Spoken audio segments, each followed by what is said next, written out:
Hey there, welcome to Film in the Blink. My name's Ian, I watch a lot of movies, and this week we're talking all things Marty Supreme. Marty Supreme is the new A24 film from Josh Safdie, starring Timothée Chalamet, Gwyneth Paltrow, Odessa Azion, Tyler the Creator, Kevin O'Leary for some reason, and Fran Drescher. And this past week I got to go to the LA premiere. There was a weird variety of people there, with everyone from William H. Macy to Mr. Beast. I even got to sit across the aisle from the maniac that is Tim Robinson. But it was great to see the entire cast and to hear Josh Safdie talk a little bit about what makes the film so special to him. This movie you're about to see is about belief. Your belief in self, the belief in a dream. What is a dream? They're incredibly uniquely human things that we have. They are agents of change, whether you succeed at them or you fail at them. They are, it's about control. It's about how dreams try to control fate. This is a heist movie in many ways. Dreams are heists on fate.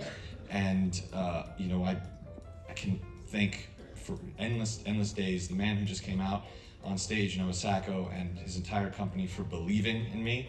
When I, realize a dream, all you can do is, they're lonely things. You're there, you're alone with it, the journey, and you think about those who believed in it and you, and those are the people you're closest with.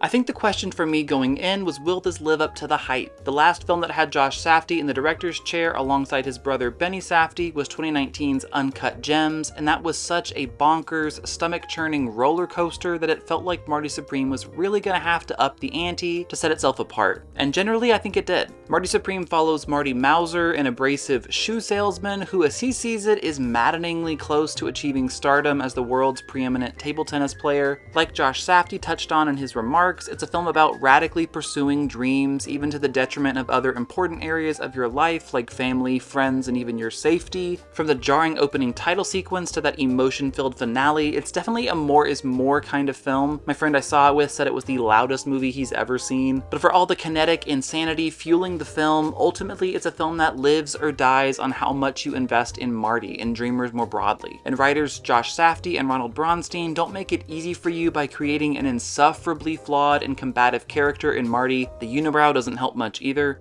But that's why actors with so much natural charisma and likability are so consequential to a film like this. Like the magnetic Adam Sandler before him, Timmy brings his trademark charm to the role and rounds out Marty as a character with unvarnished sweetness and vulnerability. As a result, all the messy, selfish, impulsive decisions that Marty makes in the film are bookended by this coda of hurt and hope that is hard to look away from. I'm pretty bullish on Timmy's Oscar chances this year. I really don't see Leo winning a second Oscar for One Battle After Another, despite how massive a player that film is going to be at the Oscars this year. I'm less confident in the awards prospects for Marty Supreme the film after a below average showing at the Golden Globe and Critics' Choice nominations, which I don't really understand because there's so much to appreciate here technically and creatively. I think the snub that hurts the most is the Golden Globes not nominating Daniel Lopatan's terrific score. It's brashly anachronistic, with 80s synths and modern beats contrasting with the early 50s setting of the film, which I thought was a really effective creative choice that mirrored a lot of who Marty is. From the all-consuming passion driving him to his incredibly modern feeling, for lack of a better word, grind set. Marty Supreme could have just as easily been set in the present day with very few meaningful story beats changed. I don't know if that was intentional in how the film was assembled, but it definitely helps the film feel just as vital to the modern young generation as Sean Baker's Honora did last year. Relatively speaking, the middle of the film is the weakest bit, with a lot of Marty's character arc being put on hold while he spins his wheels plot-wise. That didn't bump very much for me, simply because the ride is so manically engrossing, but I could see others who are less enamored by Marty and his whirlwind of a worldview getting a bit bored of the repetition. One of the main elements I keep coming back to when I think about the film is how funny it is. Uncut Gems certainly had its moments of humor, but it was a dark, exasperating humor. Nothing like Marty's quasi-charming, acerbic wit that gets him into just as many sticky situations as it gets him out of. Again, it reminds me of Honora and how her brash, biting sense of humor came from her simply being a live wire and reacting without filter to the world around her. Likewise, Marty is unapologetically himself, so that even when you're not laughing with him, you still feel some connective tissue to him as a person because of his radical honesty. It's pretty easy to see that Marty is destined to become one of Timmy's most iconic characters, and for good reason. The film is a force, maybe not on the same cultural zeitgeist level as One Battle After Another, but a force nonetheless. I toyed with giving Marty Supreme 5 stars, but that middle section just lost the magic ever so slightly, so I'm going to give it a very strong 4.5 stars.